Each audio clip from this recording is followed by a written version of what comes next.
So I wanted to express these thoughts a long time ago, and I think we all know this common situation where you sit on your bed or anywhere really, and you're on your phone just scrolling endlessly through social media, YouTube, whatever.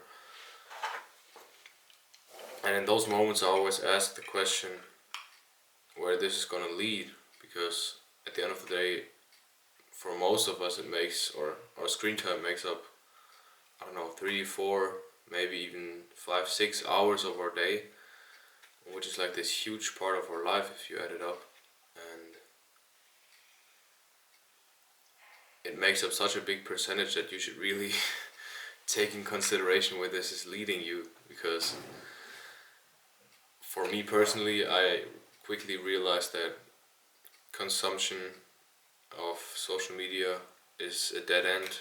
And although I realize the fact that it is, I just can't stop, because it's like everyone does it and it's just depicted as normal. But I don't think it should be. I don't think it should be like the standard to be scrolling on YouTube. Like, our parents didn't need that. Like, it's just so comfortable and you can get everything access quickly. I'm not saying that there's not great content on YouTube, but it's just like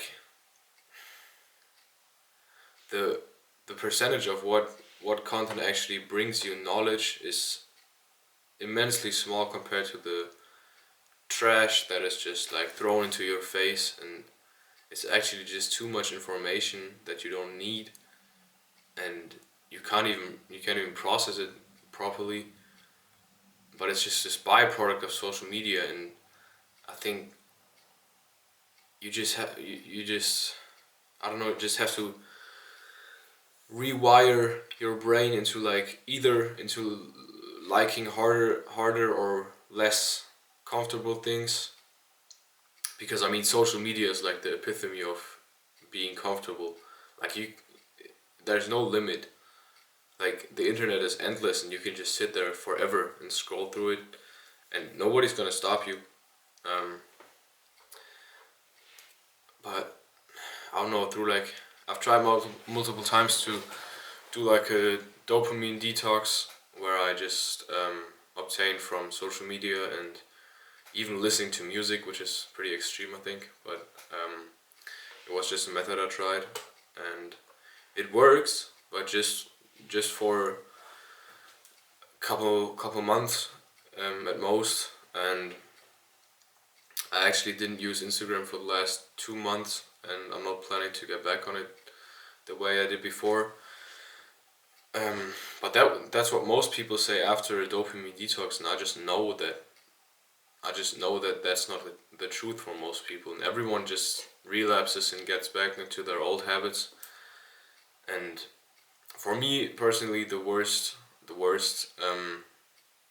or the biggest problem for me is YouTube, because I, I just don't know how to stop, because there's so many videos recommended to you, and my my brain just can't like differentiate between like videos I actually need, because they all look entertaining, and I see the thumbnail, it looks like attracting, and all of a sudden I click on it and I'm watching the video, and it's like I don't even have the control over what I'm deciding to watch and what not. So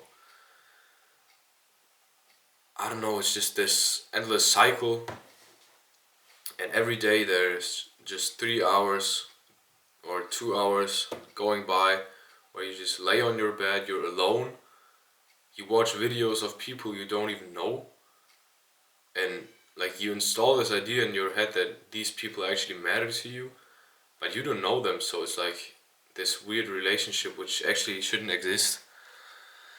Um, Again, not to say that YouTube doesn't have great content, which is actually quality, which is actually of quality, but from my point of view, there's way too much um, need not needed information, and I'm just trying to break out of this cycle. I don't know how to do it. Um, I think you have to just shift your interests into other departments, for example, like working out or doing videos, which also I personally like to work out or create my own YouTube videos, or I'm trying to start doing that, and I think I'm gonna make up the rule that I don't watch like an hour on YouTube if I didn't upload one video or something. Yeah, I just wanted to share this thought, or these couple thoughts about the whole subject, because it's very difficult, because no one is judging you about it, which is okay, but no one tells you to stop. And I think for most people growing up, it's difficult to find like this stop, this tipping point where it's enough, because I mean, of course your parents can say you should stop watching, but they don't actually do that. So you just have this unlimited amount of content you can consume, and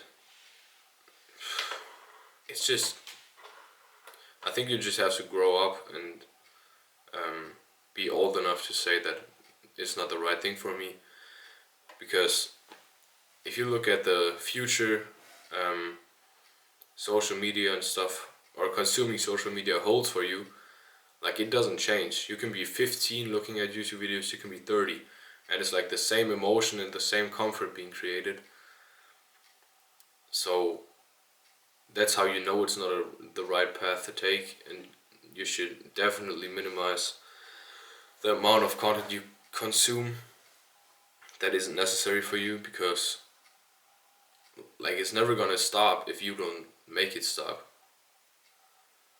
And I'm probably gonna post more videos on this topic, because I find it pretty interesting how this generation is affected by social media and YouTube and stuff.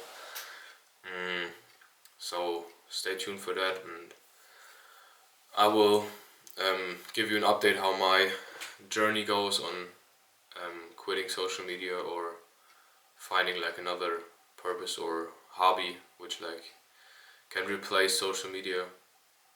And yeah.